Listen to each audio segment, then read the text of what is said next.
अरे परमिता, मैं तुम्हें बता नहीं सकता कि ये पल मुझे कितना अच्छा लग रहा है। आपके इस प्यार के चक्कर में ऐसा लग रहा है कि मेरे पैर टूट जाएंगे।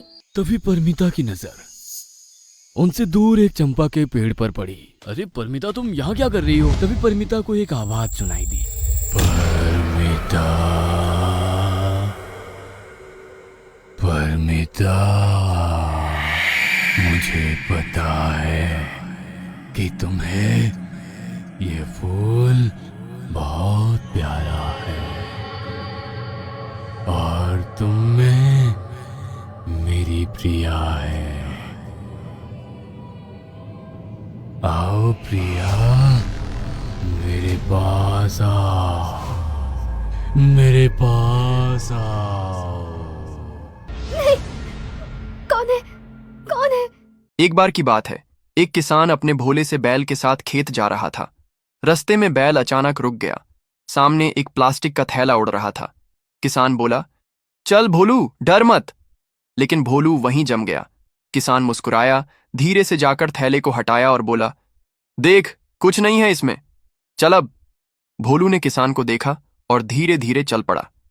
किसान ने सिर पर हाथ फेरा और बोला, डर सबको लगता है, लेकिन साथ हो तो रास्ते आसान हो जाते हैं। और हुआ वही। किसी ने फिर से लाइक सब्सक्राइब नहीं किया। किसान हर रोज सिंघाड़े उबालता था और मजे से खाता था। बतख किसान के लिए तालाब से सिंघाड़े टोकरी में भर कर लाती थी। बतख तालाब से सिंघाड़े लेने गई तो तेज लहर में डूब जाती है।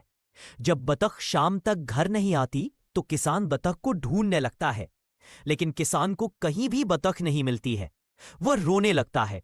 तभी बतख उड़ती हुई आ जाती है। फिर लाइक सब्सक्राइब नहीं किया। एक बड़ा मुर्गा रेल की पुरानी पटरी पर एक सेब का पेड़ लगाता है और रोज उसे पानी देता है।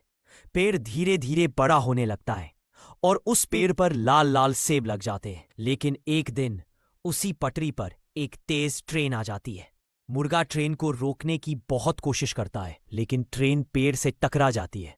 पेड़ गिर जाता है और मुर्गा बहुत दुखी होकर रोने लगता है। लेकिन कुछ दिनों बाद वहीं से फिर एक नया पौधा उगाता है और उस पर फिर से लाल सेब लग जाते हैं। फिर लाइक सब्सक्राइब नहीं किए। कबूतर और तोता एक आम का पौधा लगाते हैं और एक दिन कबूतर पानी डालता है और दूसरे दिन तोता पानी डालकर फल लगाते हैं। फिर तोता और कबूतर दिन मजे से आम खाते हैं और घर चले जाते हैं। तभी एक बड़ा हाथी वहां आता है और पेड़ को जड़ से उखाड़ फेंकता है। जब कबूतर और तोता आते हैं तो टूटा हुआ पेड़ देखकर उदास हो जाते हैं और रोने लगते हैं। फिर लाइक सब्सक्राइब नहीं किया।